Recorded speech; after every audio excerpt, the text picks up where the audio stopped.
నమస్తే. Welcome to our channel. నేను మిషాల్ని. YCP హయాంలో జరిగిన ప్రపంచంలో కల్లా అతిపెద్ద స్కామ్ ఏదంటే లిక్కర్ స్కామ్. లిక్కర్ స్కామ్కు సంబంధించి ఇప్పటికే సిట్ దూకుడు పెంచింది. ప్రజలు గమనిస్తూనే ఉన్నారు. మరి ముఖ్యంగా చూసుకుంటే నారాయణ స్వామి ఆల్రెడీ పోలీసులు సిట్ అధికారులైతే అదుపులోకి తీసుకున్నారు. తర్వాత ఇక మళ్ళీ రెండోసారి కూడా పిలిచే అవకాశం అయితే ఉంది. ఇక నెక్స్ట్ వీక్ లోపు ఇక నారాయణ స్వామి గారు కావచ్చు, ఇక నెక్స్ట్ జగన్మోహన్ రెడ్డి అరెస్ట్ కాబోతున్నారని మనకు వస్తున్న సమాచారం లిక్కర్ స్కామ్కు సంబంధించి. ఇక మరో పక్కేమో ఆడుదాం ఆంధ్ర స్కామ్కు సంబంధించి రోజా కూడా అరెస్ట్ కాబోతుందని మనకు వస్తున్న సమాచారం. అసలు ఏం జరుగుతుంది, గత ప్రభుత్వ హయాంలో ఎంత దోపిడీ చేశారు, ఎంత దండుకున్నారు, ఇలాంటివన్నీ డిస్కషన్ చేసే ముందు స్టూడియోలో ఉన్నారు సీనియర్ జర్నలిస్ట్ దుర్గా కుమార్ గారు ఉన్నారు. వారిని అడిగే విషయాలను తెలుసుకునే ప్రయత్నం చేద్దాం. నమస్కారం సార్. నమస్తే అమ్మా శాలిని, మన వీక్షకులకు కూడా. గత ప్రభుత్వ హయాంలో 5 సంవత్సరాల్లో ఏ విధంగా విచ్చలవిడిగా వాడుకున్నారు లిక్కర్ స్కామ్కు సంబంధించి ఇది ప్రపంచంలో కల్లా అతిపెద్ద స్కామ్ ఇది. ఇప్పటి వరకు సిట్ దూకుడు పెంచి అన్ని విచారణ జరుగుతున్న నేపథ్యంలో ఈ ముఖ్యంగా ఇక నారాయణ స్వామి గారు ఇంతకుముందు అదుపులోకి తీసుకున్నారు పోలీసులు. మరొకసారి పిలిచే అవకాశం కూడా ఉంది. అయితే నెక్స్ట్ మంత్కి ఇక మొత్తం పూర్తయ్యే అవకాశం ఉంది లిక్కర్ స్కామ్కు సంబంధించి. అయితే జగన్మోహన్ రెడ్డి కూడా అరెస్ట్ కాబోతున్నారు వస్తుంది. మరోపక్కేమో విజిలెన్స్ ఎన్ఫోర్స్మెంట్ ద్వారా రోజా కూడా ఆడదాం ఆంధ్ర స్కామ్కు సంబంధించి ఇక రోజా కూడా అరెస్ట్ కాబోతుందని వస్తున్న సమాచారం. అసలు ఆ పార్టీకి సంబంధించి ఏం చెప్తారు సార్? ఇక వైఎస్ఆర్సీపీ పార్టీ గురించి, ప్రభుత్వం గురించి చెప్పాలంటే కుంభకోణాలతోనే నడిచింది. వాళ్ళ పరిపాలనతో నడపలేదు. కేవలం కుంభకోణాలు చేసి ఎక్కువ డబ్బు దోసుకోవటానికి, దాచుకోవటానికి వాళ్ళ టైం అంతా ఉపయోగించుకున్నారు. అది కూడా ప్రజలు గమనించబట్టి వాళ్ళు కూడా మంచి తీర్పు ఇచ్చారు వాళ్ళకి గుణపాఠంగా. అయితే మీరు అన్నట్టు ప్రపంచంలో ఇది పెద్ద కుంభకోణమా కాకపోయినా భారతదేశంలో మాత్రం ఇది అతి పెద్ద కుంభకోణం అని ఇప్పుడు కాదు, గత ఎన్నికల్లో ప్రధానమంత్రి మోడీ గారు ఆంధ్రప్రదేశ్ వచ్చినప్పుడు కూడా ఆయన చెప్పారు. ఆయన అన్నట్టుగానే ఇది చాలా పెద్ద ఆర్థిక కుంభకోణంగా వచ్చింది. కేంద్రంలో కూడా గతంలో కొన్ని మంత్రిత్వ శాఖల్లో జరిగిన కుంభకోణాలు కూడా ఇంత భారీ కుంభకోణాలు ఎక్కడ జరగలేదు, ఏ రాష్ట్రంలో కూడా జరగలేదు. మన అప్పుడు ఈ ఆంధ్రప్రదేశ్ లాంటి రాష్ట్రం కన్నా కూడా అంతకన్నా 4 రెట్లు పెద్దదైన యూపీ లాంటి స్టేట్లలో కూడా ఇట్లాంటి కుంభకోణాలు జరగలేదు. ఇది చాలా చిన్న రాష్ట్రం అయినా కూడా బట్ కుంభకోణం మాత్రం పిట్ట కొంచెం కూతగనం అంటారు చూసారా, అట్లాగే ఈయన ఎక్కడైతే డబ్బు ఉందో దాని మీదే దృష్టి పెట్టాడు. మద్యం అనేది ఎంత తాగుతారో దాని మీద ఎంత ఆర్థికంగా ప్రతి కుటుంబం ఖర్చు పెడుతుంది, దానిలో కూడా బ్రాండెడ్ మద్యం ఇస్తే మనకి మార్జిన్ తక్కువ వస్తుందని వీళ్ళు నాటు మద్యం స్పిరిట్లో కలర్స్ ఫ్లేవర్స్ కలిపి సొంత డిస్టిలరీస్ గుడంబ తయారు చేసి వాటికి ఇష్టం వచ్చిన లేబుల్ చేసి ఆ రకంగా ప్రజల ఆరోగ్యాలు, కొన్ని లక్షల మంది ఆరోగ్యాలు దెబ్బతీయటమే కాకుండా కొన్ని వేల కోట్ల రూపాయల ఆర్థిక ప్రయోజనం పొందారనేది అర్థమైపోయింది. తర్వాత దీని మీద మీరు అన్నట్టు సిట్టు దర్యాప్తు చేసి వీళ్ళ ధనంజయ రెడ్డి లాంటి వ్యక్తుల దగ్గర నుంచి, చెవిరెడ్డి భాస్కర్ రెడ్డి దగ్గర నుంచి, మిథున్ రెడ్డి దగ్గర నుంచి, పెద్ద పెద్ద కృష్ణమోహన్ రెడ్డిని, తర్వాత కిషిరెడ్డి రాజు, వీళ్ళందరినీ కూడా అరెస్ట్ చేశారు. వీళ్ళు ముందస్తు బెయిల్ కోసం కూడా మొన్న ప్రయత్నం చేస్తే ఒక్క ధనంజయ రెడ్డి పిఏ దిలీప్కి మాత్రం ముందస్తు బెయిల్ ఇచ్చారు. మిగిలిన వాళ్ళకి ఎవరికి కూడా ముందస్తు బెయిల్ ఇవ్వడానికి కూడా జడ్జెస్ తిరస్కరించారు. తర్వాత ఇది ఏంటంటే మీరు అన్నట్టు అసలు దీని మీద వాళ్ళ సినిమాలు కూడా తీసే పరిస్థితి వచ్చిందంటే మైకస్ అనే ఆయన ఒక ట్రైలర్ కూడా విడుదల చేశారు సీసా సినిమా. అది చాలా పవర్ఫుల్గా ఉంది, మీడియాలో చొచ్చుకుపోతూ ఉంది.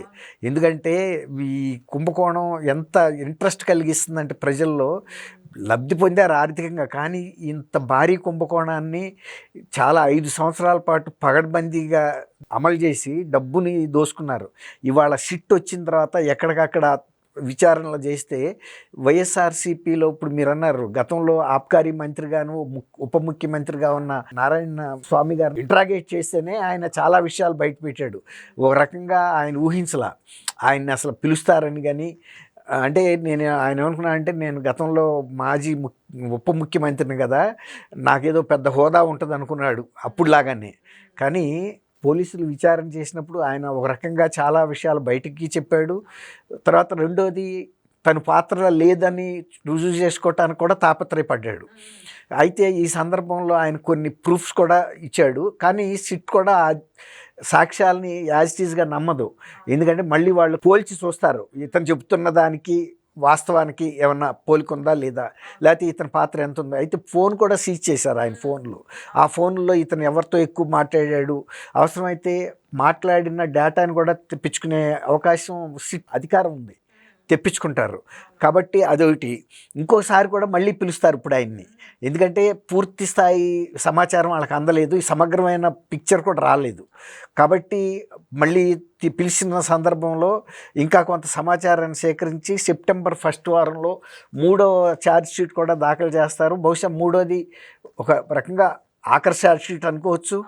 కానీ ఈ ఛార్జ్ షీట్లో జగన్మోహన్ రెడ్డి అంతిమ లబ్ధిదారు ఎవరున్నారో ఇప్పుడు జగన్మోహన్ రెడ్డి గారికి సంబంధించి, ఎందుకంటే ఇప్పుడు ఉప ముఖ్యమంత్రి వరకు వెళ్ళిన ఈ విషయం మళ్ళీ ముఖ్యమంత్రికి వెళ్తుంది. రెండోది ఏంటంటే అసలు ఈ మద్యం విధానాన్ని గతంలో తెలుగుదేశం హయాంలో ఉన్న విధానం నుంచి పూర్తిగా దాన్ని రద్దు చేసి కొత్త విధానం పెట్టిందే జగన్మోహన్ రెడ్డి గారి ఆదేశాల మేరకి, అమలు చేసింది కూడా ఆయన ఆదేశాల మేరకి. తర్వాత ఒక అంచనాకు వచ్చారు ప్రతి నెల ఎంత వస్తుంది అనేది. తర్వాత డిస్టిలరీస్కి ఇవ్వాల్సింది ఇవ్వగా నికర లాభం ఎంత వస్తుంది, అందులో పార్టీకి ఇతర నాయకులకి ఎంత తీయాలి, అంతిమ లబ్ధిదారైన ముఖ్యమంత్రికి ఎంత వెళ్ళాలి, దాదాపు 50-60 కోట్లు ప్రతి నెల ఇచ్చారనేది ఒక అంచనాగా తెలుస్తుంది అరామరిగా, అంటే ఉజ్జాయింపుగా. కాబట్టి రేపు నారాయణ స్వామిని కనుక విచారించినప్పుడు ఇంకా విషయాలు వస్తాయి. మీరు అన్నట్టు రోజాకి సంబంధించి ఆడుదాం అని అది పూర్తిగా డబ్బు దోసుకోవడానికి పెట్టిన ఇదే తప్ప అసలు ఆనాటికి ఆంధ్రప్రదేశ్లో యువత అనేక నిరుత్సాహంతో ఉన్నారు, నిరుద్యోగంతో అనేక బాధలు పడుతున్నారు. వాళ్ళు ఎలక్షన్లో ఏదో వీళ్ళందరినీ ఒక కార్యకర్తలుగా పార్టీలోకి తీసుకొచ్చి వాళ్ళకి కిట్స్ ఇవ్వాలని, క్రికెట్ కిట్స్ ఇలాంటివన్నీ కూడా, ఫుట్బాలు లేకపోతే వాలీబాలు, షటిల్, ఇవన్నీ ఏదో ఒకటి ఇచ్చి వాళ్ళని మభ్యపెట్టడానికి చేసిన ఇది 125 కోట్ల బడ్జెట్ని వాడారు.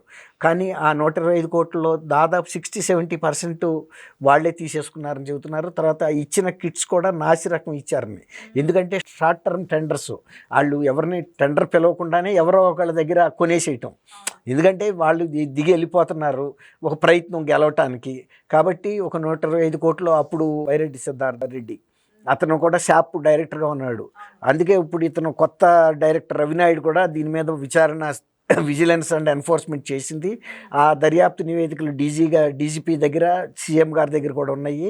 వీటిని కనుక మేము కోర్టులో పెట్టిన తర్వాత అరెస్ట్కి మేము వెళ్తాము ఇందులో బాధ్యులైన వ్యక్తుల మీద. మెయిన్గా అప్పుడు క్రీడా పర్యాటక శాఖ మంత్రిగా ఉన్న వ్యక్తి రోజా గారు, తర్వాత ఆయన షాప్ చైర్మన్.